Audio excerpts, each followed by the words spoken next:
Hello, hello, professionals. My name is Rico Aladdin, and I'm the founder of Professional Lunch. Today, we have the president of Concordia College with us here for a professional lunch. I am so happy to have Dr. Colin here for a conversation about leading the future of higher education. So, Dr. Colin, please introduce yourself for the professional lunch audience. So my name is Dr. Colin Irvine. I'm in my second year at Concordia as the president. Very delighted to be here. Thank you for having me. Wonderful, wonderful. So I always ask the guests who are on professional lunch to tell the professional lunch audience a little bit about themselves, that to give them an idea of how they get to be where they are. Because some of the guests who come on professional Yeah. lunch, they are very successful at the very top of their careers. So tell the professional lunch audience a little bit about yourself. Well, personally, I am married. We'll be married 30 years this summer. I have two kids. One, Caroline is a freshman in college. My son, Cal, recent graduate of college. He graduated with his MBA and his BA. He's a project manager for Case IH, doing precision ag. Okay. Professionally, as I said, I'm in my second year at Concordia as the president. I spent 5 years as the provost at Augustana University in Sioux Falls, 3 years as the vice president for academic affairs at my alma mater, Carroll College in Montana, and 12 years as an English and education professor in the Twin Cities at Augsburg University. Wonderful, wonderful. So right now you are the 12th president of Concordia, going on your second year at Concordia. So what inspired you to pursue a career in higher education leadership? I was inspired to be a teacher first and foremost. My Okay. goal was to be a high school teacher and coach. I often joke that if I wanted to be a high school teacher and coach and a mediocre writer, I've done both. So I was a teacher and coach when I started my career. I loved it, but I felt compelled, even when I was enjoying teaching, to return to pursue my PhD. I had a great experience in the classroom as a student and as a scholar. So I felt compelled. I felt called, honestly, to go back for my PhD and to teach at the college level. Um, I really, really enjoyed being a college professor and a scholar, and had never envisioned myself being an administrator. In fact, when the college president who hired me to be a vice president reached out to me, I remember the first time he called, I said, "I'm not interested at all, but thank you for calling." So I never until it happened did I envision being in this role. Wonderful, wonderful. So now that you are, in this role, you've been in it now for over a year and a half, Year and a right? half, A year yep. and a half. So how do you define your vision for the university? Oh, that's a very good question. That's a hard question to answer briefly, but I'll do my best. Okay. My vision is to build on my vocation, which is to make a college like Concordia available to many students, to to focus on what Concordia has always been known for, which is great teaching, great coaching, great relationships. And so just to help lean into my own belief in the value of good teaching, and to kind of expand that at a college that has historically been known for and incredibly good at teaching and preparing students for any number of careers throughout the region and throughout the world. Wow, well, you kind of go into my next question here. So, how do you balance the traditional mission of higher education with the demands of a rapidly Yeah, changing world, if you will? that's an important question. That's exactly what we're focused on doing. Yeah. Part of the way that you do it is you lean into what we're historically good at, is providing students with an educational foundation, often described in terms of the liberal arts. But another way to think about it, and another way that we talk about it, is preparing all students, regardless of discipline, to be able to do three things: to be able to communicate clearly in writing and speaking, and also as good listeners; to prepare students through practice, through courses, through programs, to be good thinkers, critical, creative thinkers, but also to be good at thinking together with other people. And then the third skill that Concordia has always leaned into is to prepare students to be problem solvers and to understand, to analyze, to approach, to address unstructured problems. And I always add, the thing that Concordia, I think, does incredibly well is it helps students to understand and address unstructured problems with others and for others and with joy. So we've always done that, right? We've always prepared students, regardless of whether they were in healthcare leadership or nursing or biology or business or English or philosophy or religion, to be able to do those three things. Those three things equip them for a dynamic world that's changing all the time. We've added on top of that, however, a renewed commitment to and focus on programs like project management, cybersecurity, health programs in healthcare that the day they graduate, they go right into that work. These programs also are a great complement to the ones that we already have. And then we're also looking, of course, at graduate programs, 3-1, 4-1 accelerated graduate programs, because the world gets increasingly complicated all the time. We need students in some instances to go deeper in some areas so that they get a degree in English and an MBA, and they're ready to do anything in any business and to be leaders at the same time. So to go back to your question, really leaning into the liberal arts and to those three braided together skills while adding minors and majors and even master's degrees that equip students to be leaders in specific industries and fields. Wonderful. I love those three things you mentioned. Let me see if I can summarize them. So, learn to communicate well, learn to think better as an individual and also as a group. Yep. And the third is problem solve. Yeah. Did I get that right? Yeah, exactly. Wonderful. So I think I'm going to steal that one. I think you should get at least 3 credits for that answer. Yes. Yes. So that's really what we're trying to see here, is to identify some of the things that can help young professionals launch their careers. So any tips and tricks that can be shared to help them do that, whether it's it's from somebody who is leading a university, such a university as you are, or somebody who is in middle leadership. So we welcome those things. Very, we talk about problem solving. If we can formalize the efforts associated with solving problems, breaking it into parts and pieces, right? Analysis is just the Greek word for breaking things into parts. What is the problem exactly? What's the scope? How urgent? How large? What skills do we need? What people do we need to understand it? To begin to address it? Who's impacted by it? How do we enlist those people? Really thinking about problem solving as a complex, collaborative opportunity. And there's no shortage of problems. Oh, no. Wicked, complicated problems. If we find, again, joy in collaborating with others to understand and solve problems, we'll be busy the rest of our lives doing good work. Wonderful. I love that. I love that very much.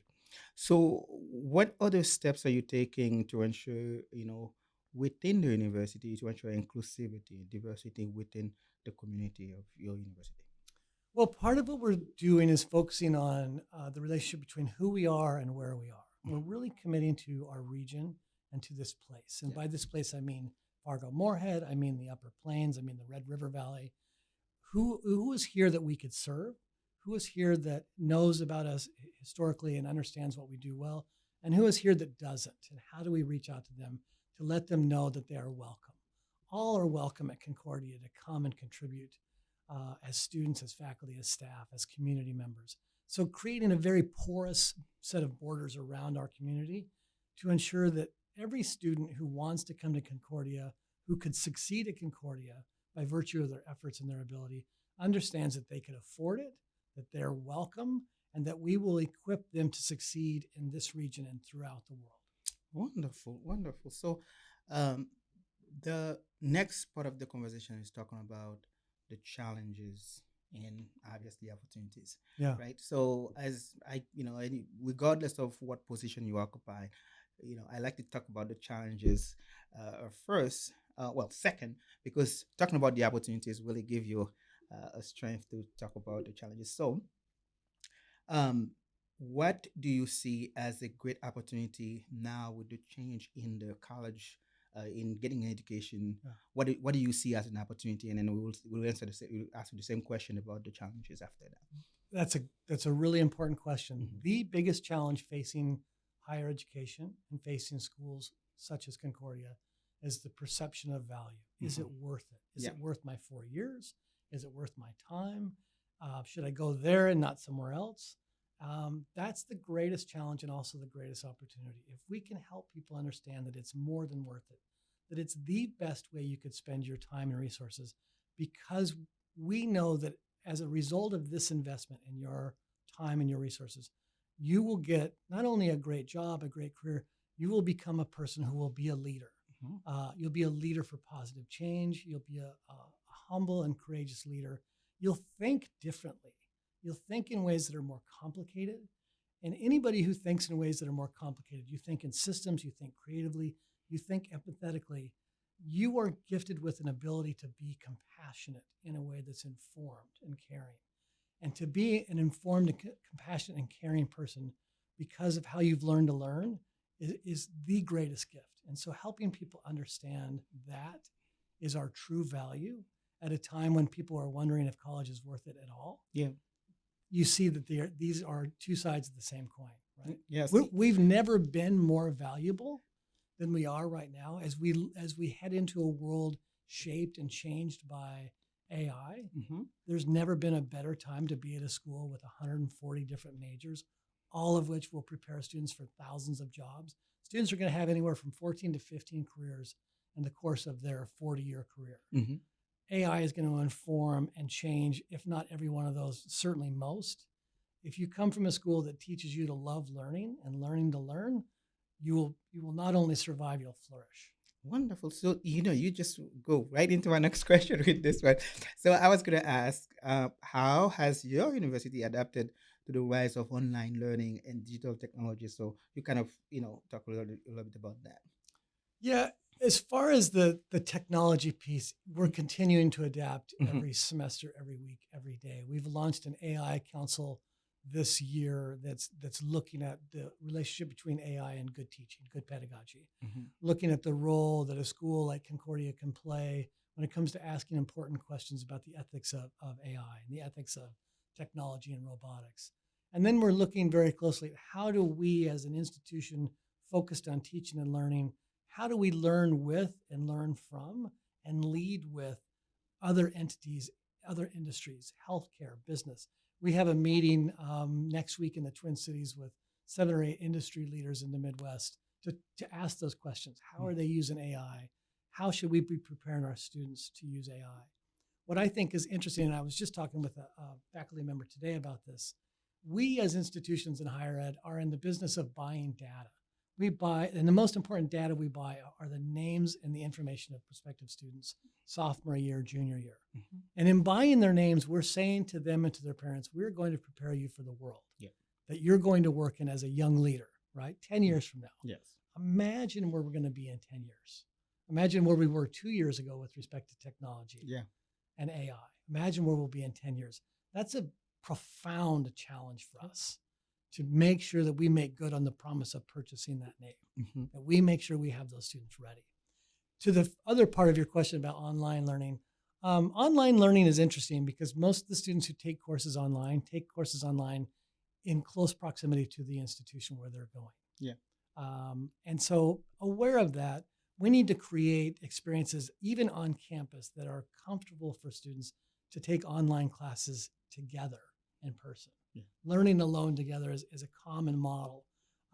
We're really committed to the residential experience, but part of that is preparing students to be online in these hybrid models as a complement to our sort of default mode, which is in person. So we need to continue to evolve and innovate. We saw what was possible during COVID when we all went online in the span of just a couple of months in a summer. How do we keep thinking in those ways about what's best for the students? Wonderful, wonderful. So, we always talk about, artificial intelligence play the role that it will playing in the future of education. So now, another thing that I want to talk about is rising costs of an education and student debt. So, how does the university address the rising costs of an education and also, student debt? Yeah. Well, I'm very proud to be at a place that asks this question on a daily basis. How do we make it affordable? And how do we make it worth the investment that we know students are making? Again, not just in terms of the financial resources, but their time. We, this last year, announced the Concordia Promise, which says to families who earn less than $90,000 that we will pay for your tuition that's not covered by grants and scholarships. That's a very honest way of saying if you can afford it and you do qualify academically, we want to make sure that you come here. We're going to continue to look at models like that for students whose family income is somewhere between 90 and say 150 going forward. And we are, if you compare our tuition to state schools tuitions, we are right in the mix in terms of how much we charge. I think where we're a better return on that investment is our students finish in 4 years. Right now, our 4-year graduation rate is somewhere in the low to mid 60s, but generally it's closer to 80%. We offered a 5th year option for free for students during COVID and after so that we could make sure that they get finished. That lowered our 4-year graduation rate. It'll go back up closer to high 70s, low 80s. But we know that's part of the investment. We want to get our students in and get them through and get them into grad school, get them into the workforce. But again, to your question, we're mindful of the investment and we do everything that we can to be as affordable and as excellent as possible. Wonderful, wonderful. And now let's switch to student success because we're talking about rising costs of student debt. Let's talk about student success and engagement, which is a very important thing for me because of what I do on a daily basis with professional lunch. Okay. So, in a big part of college is prepare the students for them to find is to develop their employability, Yeah. for them to get into the Yeah. workforce and make a career for themselves. So, how do you ensure that students are prepared for the workforce upon graduation? Yeah. Our students are guaranteed and required to do a peak experience. So they're guaranteed and required to have what are otherwise called high impact practice experiences. Okay. So if you're in the healthcare, you do clinicals. If you're in business, you do internships. You study abroad. You do undergrad research. You do authentic experiences that help you do your profession, not wait to find out if you want to do it, but do it. And in the course of doing it, understand your strengths, your vocation, your calling. It used to be in higher ed, you would find out if you picked the right major once you started at work or tried to find a job. Mhm. And you would, as I've said, we would lean into the idea that you'll succeed eventually if you go to a good school. Now we say we want to make sure, and we guarantee this, you'll succeed immediately and repeatedly. You'll succeed while you're here. You'll do an internship at Microsoft. You'll do an internship at Bell Bank. You'll do a research project in partnership with people at Aldeveron.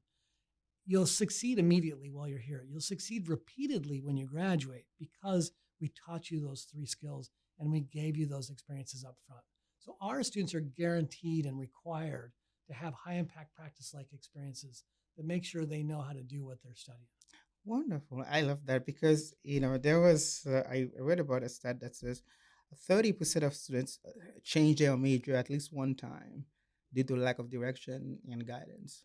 So I think that's what you just explained here kind of, will help diminish them in the amount of time, decrease the amount of time that they will change their major because they will find out what they truly want to do. And what I love about Concordia students, when you talk to Concordia students, they will list off this litany of majors and minors. Yeah. And we make it so that it's possible for them to say, I have these 2 majors and these 3 minors. Mhm. Because in the work that you do, there's no major that describes your work. Even if you did a communications major, Mhm. you're still also running a business, you're running a calendar. Yep. You're taking your job has probably 6 majors and minors tied to it.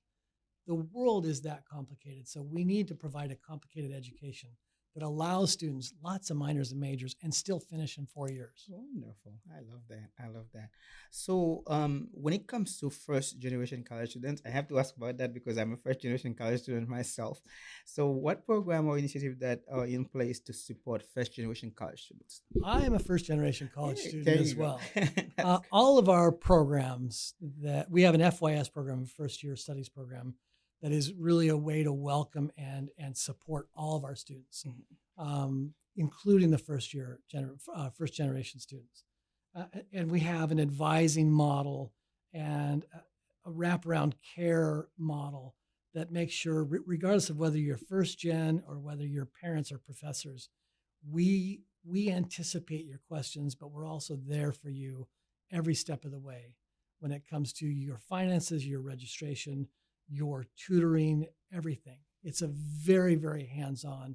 This is why our graduation rate is as good as it is. This is why our outcomes are as good as they are, because we're good in the classroom and just as good outside of the classroom in the rest of the experience. Mhm. I should include non-traditional students in that too. Do you Yeah. have a lot of non-traditional students in your university? I'd say comparatively, compared to other schools in this Hmm. area, we have fewer. Okay. I would say most of our students fit the traditional 18 to 22, 18 to 23. Okay. Okay. Yeah. So, how does your university foster a sense of belonging and community among the students, regardless of background and so on and so forth? Part of me wants to say I'm not sure, which is to say I'm not sure how we do it so well, Okay. but we do it incredibly well, and we do it in a few ways. Again, in terms of the curriculum, Mhm. we have this first year experience where all the students they develop an affinity for a project, a purpose, a class in their fall semester. We do it through a very thoughtful and rigorous orientation program in August. And then we do it in our commitment to our areas of strength in athletics and music, for instance. A third of our students participate in athletics, a third of our students participate in music. All of our students participate in campus life. Wow. We had an event this week, a tree lighting event, and it was the first time we had done it. My office, we developed it. We weren't sure whether going to be 5 students. We had hot chocolate and sleigh rides and Santa Claus, and we ran out of hot chocolate. We had a line of 100 people waiting for the sleigh rides. The Concordia students show up. They show up for each other. We had the week before the ring ceremony where the students who bought their class ring show up to have this a big event. And we have an incredible percentage of students who buy the ring, wear the ring, because they feel like they belong, and they do belong, and they continue to belong to this extraordinary community for their entire lives. Mm. And they even let me hang out with them, and I don't have the ring.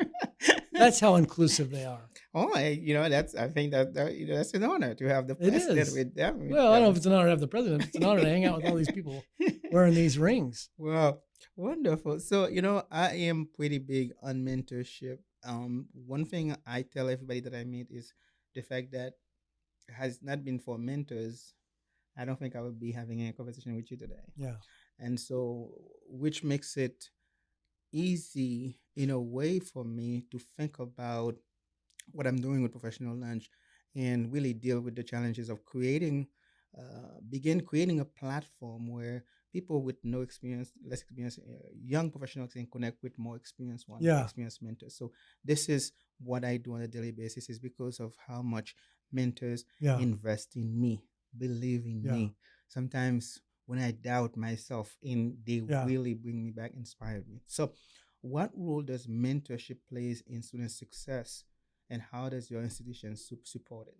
First of all, I want to say thank you for doing this. Thank you. There's a lot of anxiety for everybody, especially students and young people right now, not being completely sure how they go from where they are to where they want to be, or how they go from a place of uncertainty to a place of stability. And it's such a gift that you provide, that you have these conversations for people. I remember when I was in graduate school, ambitious but uncertain. Yeah. And I remember wondering, am I ever going to get to the other side of this place of uncertainty?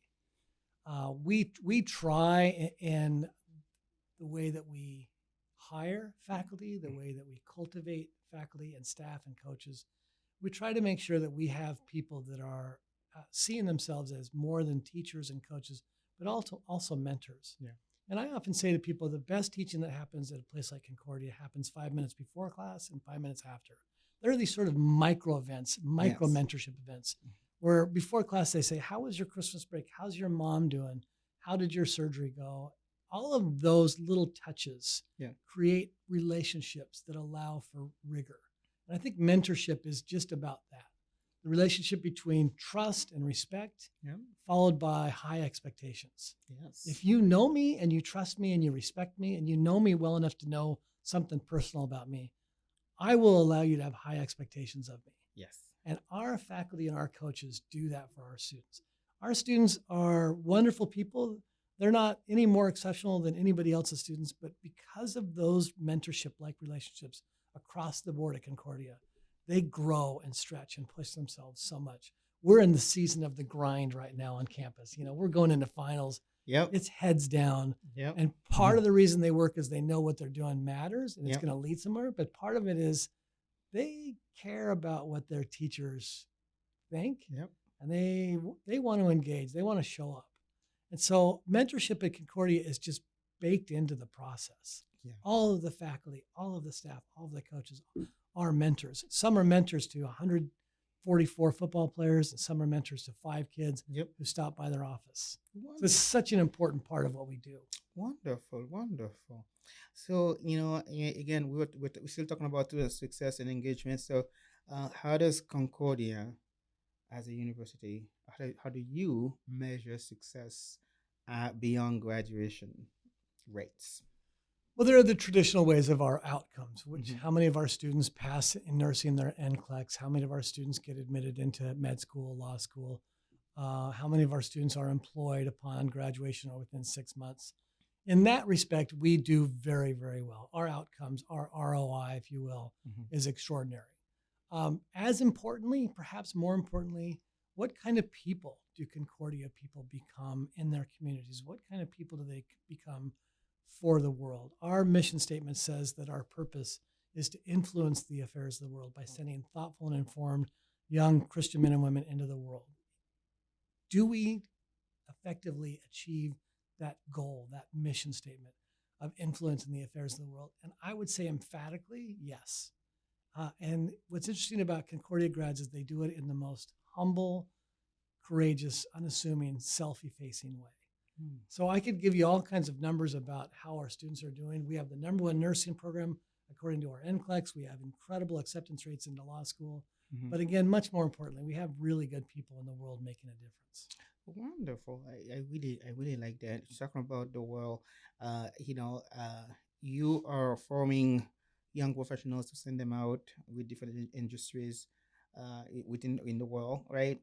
So how do you approach forming partnerships with industries and other institutions? Yeah, again, what I said before about having porous borders, we cannot and should not assume we know what businesses and healthcare industries and Mhm. even educational institutions need or want. We have to be in communication with them Yeah. constantly. We have these leaders on our board of regents. We have conversations with these leaders, both in terms of our alum and others. I'm involved in the chambers. We just need to be open, humble, and good learners as an institution to make sure that we are effectively preparing students for the world they're going into. Mhm. And in order to do that, we have to make sure we invite the world onto our campus. Wonderful, man. I love this. Can you what are some of the university's current priorities in terms of research and development? So, as I mentioned, we have 140 programs, Mhm. and we have faculty in overlapping in different areas, pursuing any number of different research projects. Some in partnerships with local entities, Mhm. some on their own. But as a liberal arts institution with 140 programs and almost as many faculty, our research covers the gamut. We are all over the Yeah. place. It's really yesterday, for instance, we had our FYS end of the semester poster session, Mhm. which really reflects, in many respects, the interest of the faculty who taught the course. Yeah. And the students do research projects. So we had, I want to say 25, 30 different projects represented. They covered everything from AI to book banning to identity to wetland use and hunting. And I walked around the room in the center and was just amazed and inspired by the range of interests that are represented just by our freshmen and their research projects in the fall. Wonderful, wonderful. I love that.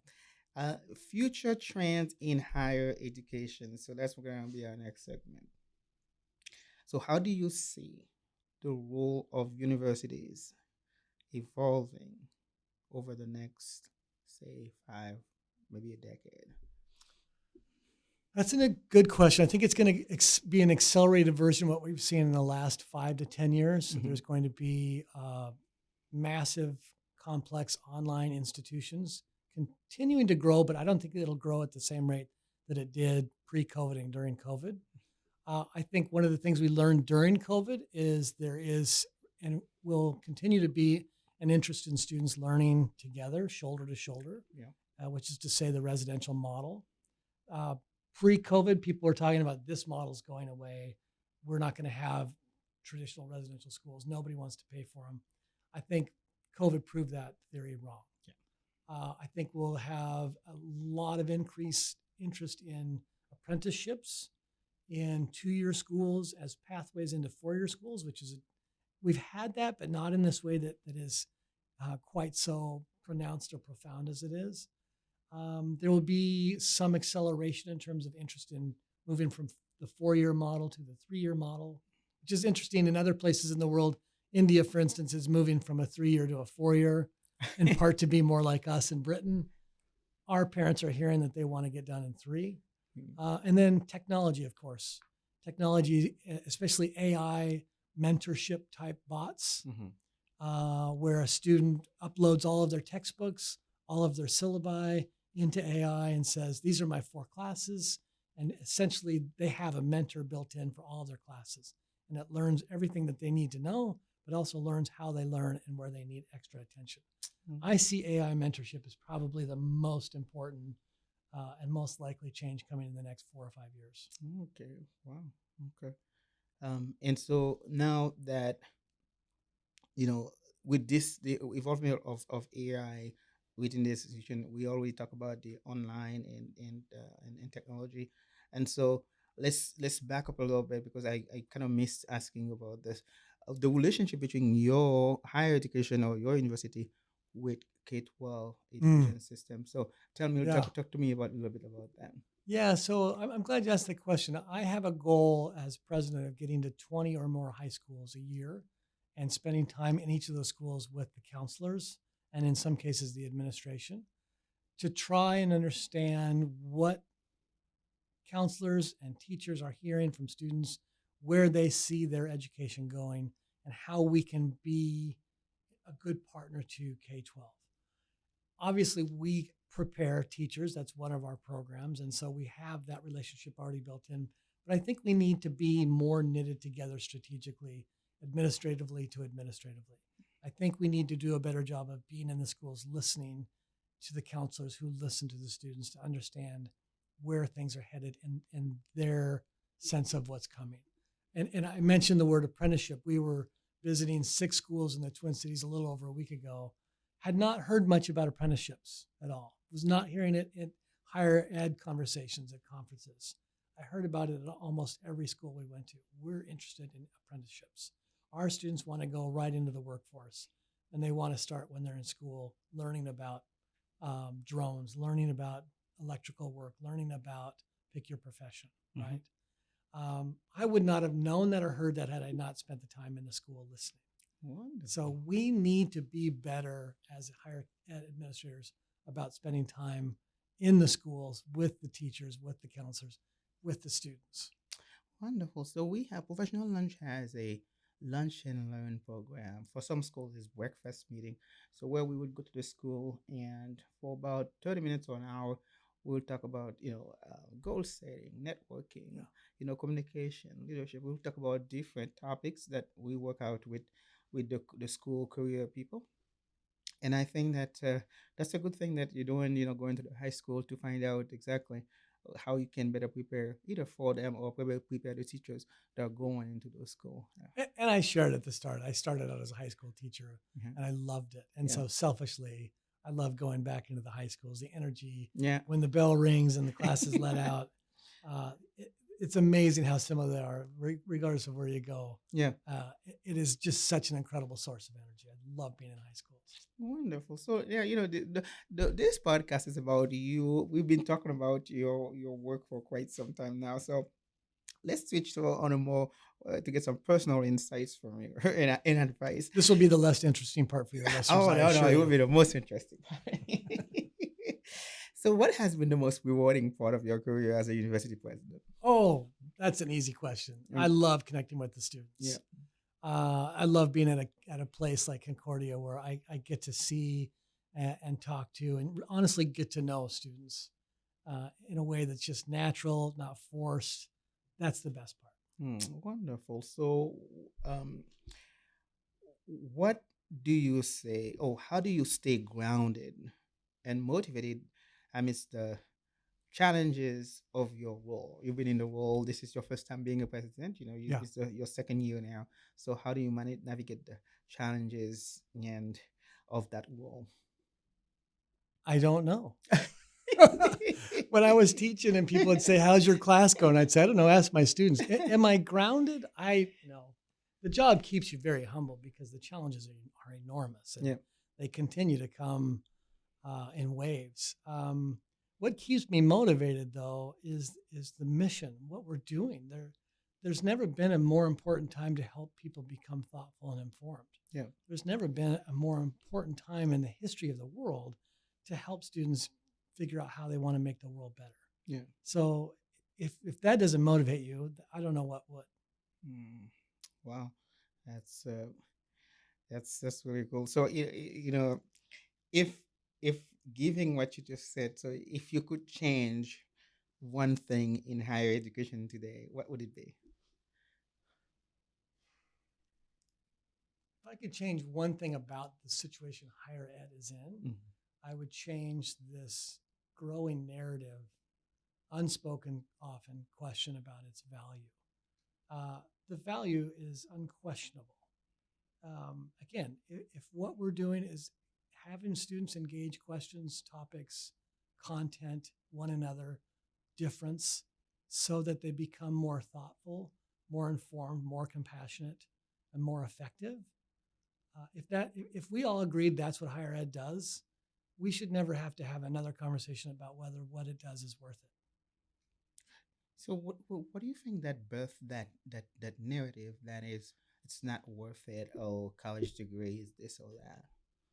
I'm not sure. Okay. I think a lot of factors. Okay. Cost, certainly. Mm-hmm. Um, just a lot of factors. Certainly, of course, the cost is one. Um, Not sure. I'd like to think about that some more. Okay. And so let's platform is really a big part of it is professionals such as like yourself give advice to those who are starting out. So we get to the point where we would like to know what advice would you give to students aspiring to leadership roles, whether it's at the university or elsewhere. Yeah. Well, I'll give the advice that my dad would give, which is work hard, um, and attend to what he described as the little disciplines. Whatever you're doing, do it as well as you can. Trust that it will be worth what you're doing and more later. And then be patient. Opportunities will come for people who work hard and work effectively. You just got to stay at it and know that it'll pay off. Wonderful. I love that. So, that being said, you mentioned your dad. So, what legacy do you hope to leave as a university president? I'm not interested in my legacy at all. I'm not interested in my legacy at all. This place is bigger than me. Okay. It's bigger than one person. I want to be a part of this place, Mm-hmm. but I'm not interested in my legacy. Oh my goodness. Okay. So, I look at you doing some research for this. I see your profile. They say on the side of Concordia, you're an avid runner. You run marathons. How many marathons have you run? I used to be a runner, and I Okay. wasn't really a runner. I was a jogger. I've jogged 12 marathons. Wow, Yeah. that's an accomplishment. Oh, thank you. That's After every one of them, I thought, I'm never doing that again. I bet you probably is planning to do another one. Yeah. So what else do you do for fun? I do like to be, I am active, so I love to ski, Mm-hmm. downhill ski, cross country ski. I love anything behind a boat. Okay. I like to hunt, hike, anything outdoors. Love spending time with my kids. Of course, love spending time with my wife. I like to travel a lot. I like to be places where things are a little bit uncomfortable. Okay. And I like to cook. I have a lot of interest. Oh, there you go. So you love to travel a lot. So what places have you been? Have you been to different continents, different countries? Yeah, so I lived in Norway for a year. I lived in Scotland for a semester. I got to do a Fulbright in India for a few weeks. I spent some time in Costa Rica. I Wow. can't think of anywhere I've been that I didn't like and wouldn't want to go back to. Wow, frankly. that's really cool. Really, really cool. Because every time you travel somewhere, you get a chance to interact with a different culture, a Yeah. different sense of Yeah. things, see things a little differently from the people, from the perspective of the people that Yeah. you get to interact with. So, which is really, really cool. So, we get to the last few minutes of the conversation. What are some of the, I always ask professionals, what are the last few words that you have for the professional lunch audience, whether they are in school or whether they are already out of college, navigating their careers? What are some of the last few words that you have for them? On my door as a faculty member, I had 3 statements that I kept there for my students to read when they came to see me. But more than that, I kept them there for me to look at every time I went in and out of my office. Mhm. And it was work hard, have faith, and be positive. Wow. Work hard, have faith, and be positive. I think this is my second set of tips that I'm gonna take from you today for the conversation, which is really really cool. Well, Dr. Colin, this is we're gonna stop a little earlier today. With usually the conversation go up to an hour, so but because time is an issue, so we're gonna stop here. But I want to thank you so much for being on Professional Lunch today for a Thank you. Thanks wonderful for having me. wonderful. It's I'm always grateful to have very accomplished professionals come on the platform to share. And me. Thank you for that. Thanks for making an exception. So, as a university president, I think that's gonna put you right up there with accomplished professionals to share your experience, to share what your role is about, and how you are developing talents for the people that are the businesses and the community, so that they can have really creative people in the region. So we thank you for coming on Professional Lunch, and hopefully that's not the last time. I would like you Thank to you. come I back appreciate that. and Love to share come back. the things that you are doing with the university. So thank you, Dr. Carl. Thank you. Wonderful. Now this is the part that I need to remind you. Professional Lunch is a nonprofit organization, and so we rely on guests, on friends, on other organizations to keep this our podcast going, and also to continue to work on developing our platform. And so we count on you, friends, who have given us before. Talk to your friends about us so that they can support us. Giving Hearts, it's coming here. Is coming here soon, and so please, as you are scrolling to find organization to support, find us and support us so that we can continue providing great content for young professionals who are launching their careers. We thank you so much. This professional lunch has been powered by the Philstone Group. We thank them for their support. Now, this is the part that I tell you, it's up to you to make today a great day. Have a great day.